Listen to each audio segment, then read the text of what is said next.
السلام علیکم، میں ہوں زیب جیجا اور آپ دیکھ رہے ہیں میرا یوٹیوب چینل، اور ہم بات کر رہے ہیں لی مارکیٹ میں 4 خواتین کے قتل میں جو مزید انکشافات سامنے آئے ہیں اور جو ملزم جو کہ دوسرا ملزم گرفتار ہوا ہے اس کو بھی عدالت کے روبرو پیش کر دیا گیا ہے، اور ساتھ ہی جو ایک نامعلوم لڑکی ہے جس کا میں نے آپ کو بتایا تھا کہ تکنیکی جو مدد حاصل کی گئی، جس میں اس کا نمبر مسلسل بلال کے ساتھ اور جو ایک دوسرا ملزم پکڑا گیا ہے اس کے ساتھ بہت زیادہ رابطے دونوں کے درمیان جو ہوئے ہیں، جس کی وجہ سے وہ بہت زیادہ نمبر مشکوک سمجھا جا رہا ہے، جو کہ ایک لڑکی کا ہے جسے بھی منظر عام پر نہیں لایا گیا ہے تفتیش کی جانب سے، اور ساتھ ہی جس کو عدالت میں پیش کیا گیا ہے اس کا ریمانڈ حاصل جو ہے وہ کیا جا رہا ہے، جس کے بعد معلوم ہو سکے گا کہ آیا اس کا کردار جو ہے وہ کیا ہے۔ اور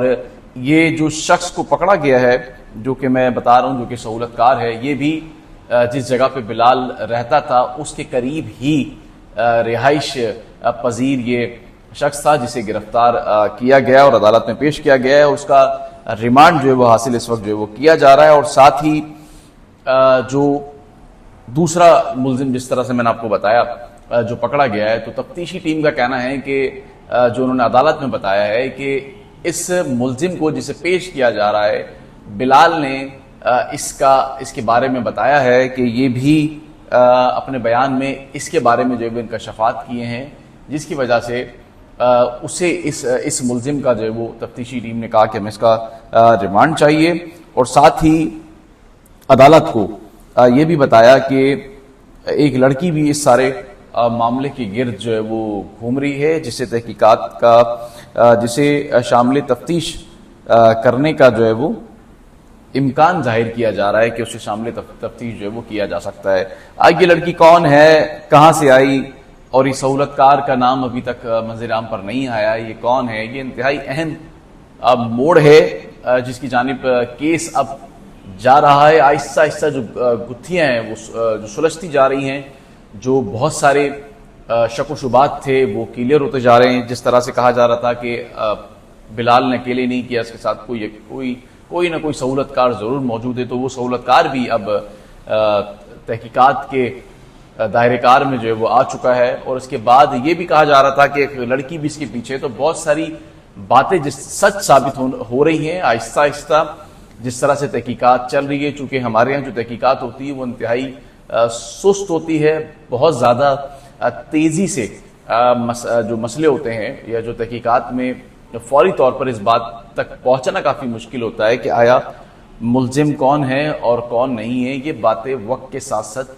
سمجھ آتی ہیں۔ یہ تو بلال کے ہاتھ پہ نشان لگ گیا تھا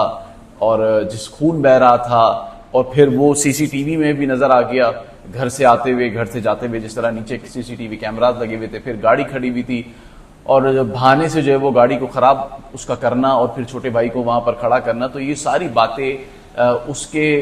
یہ سارے جو شواہد تھے یہ بلال کے جو ہے وہ خلاف جا رہے تھے، جس کی وجہ سے بلال پر جو تحقیقاتی ٹیم کا کہنا ہے کہ شک و شبہات بہت زیادہ تھے۔ لیکن جو سہولت کار تھا، جس طرح کہا جا رہا تھا کہ بلال اکیلا نہیں ہے، بلال کے ساتھ کوئی نہ کوئی جو سہولت کار ہے، وہ بھی پولیس نے جو ہے وہ گزشتہ روز میں نے جس طرح آپ کو بتایا کہ اس گرفتار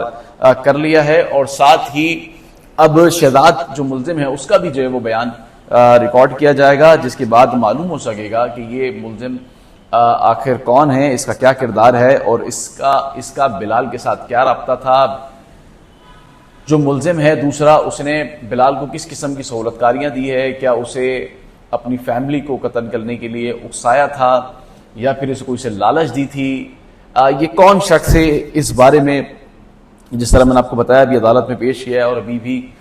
یہ عدالت میں ہی ان کی سماعت جو ہے وہ چل رہی ہے۔ اور اس کیس میں اب یہ جو کیس آگے کی طرف جائے گا اس میں یقیناً جس طرح میں نے آپ کو بتایا کہ جو سہولت کار ہے اس کا کردار واضح طور پر جو ہے وہ سامنے آئے گا کہ آیا یہ جو سہولت کار ہے اسے کس دائرے کار میں جو ہے وہ تحقیقات میں رکھا جائے گا۔ چونکہ بعض اوقات ایک تو جس طرح بلال نے قتل کیا ہے تو وہ 302 میں آ جاتا ہے، یعنی کہ 302 سیکشن یہ بتاتی ہے کہ اس نے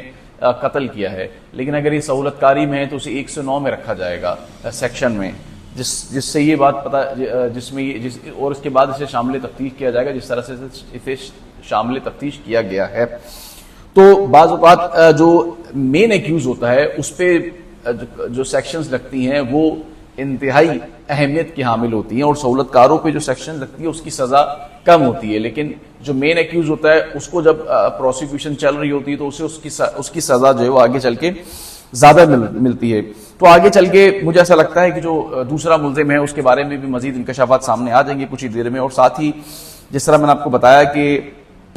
وہ لڑکی کون ہے اس کا بھی بہت جلد پتہ چل جائے گا. اور اس کیس میں یہ جو کیس الجھ رہا تھا مسلسل, اب یہ سلجھنا شروع ہو گیا ہے, لیکن مجھے آگے چل کر یہ کیس میں ایک بہت بڑا بریک تھرو نظر آتا ہے. مجھے لگتا ہے کہ جو دوسرا سہولت کار پکڑا گیا ہے یہ اب ایک تیسرے کی جانب جو ہے اس معاملے کو لے جائے گا, اور پہلے اس کو الجھایا جائے گا لیکن آخر کار اب پھنسے گا وہی جو اس کا ماسٹر مائنڈ ہوگا جس نے یہ سارا کیس اب بنایا ہوگا. اور مجھے اس طرح کے بہت سارے کیسز جب ہم کور کرتے ہیں تو مجھے اس طرح کے کیسز میں ایک عجیب سی بات نظر آتی ہے کہ آگے چل کے یہ کیس میں یا تو جو ملزمان ہوتے ہیں اسے معاف کر دیا جاتا ہے, بہت کم ایسا دیکھا جاتا ہے کہ سزائیں ہوں. ریاست اس کیس میں مدعی نہیں ہے بلکہ اس مدعی میں بلال کے والد فاروق صاحب ہیں. اب دیکھتے ہیں آگے چل کے یہ کیس کس رخ پر جو ہے وہ کروٹ بدلتا ہے, لیکن اتنا بے دردی سے قتل کرنا, مارنا ماں بہن بیٹی بھانجی کو, تو ایک لوگوں کے دل میں بھی کافی درد ہے اس کیس کے حوالے سے, اور لوگ بھی سننا چاہتے ہیں جاننا چاہتے ہیں کہ آیا کون سی ایسی بات ہے جس پر کوئی اپنی ماں کو, بہن کو, بھابھی کو یا بھانجی کو مار دیتا ہے. بھانجی تو بہت ہی چھوٹی تھی, اس کا کیا قصور تھا. تو اب دیکھتے ہیں اس کیس میں آگے کیا رخ اختیار کرتا ہے.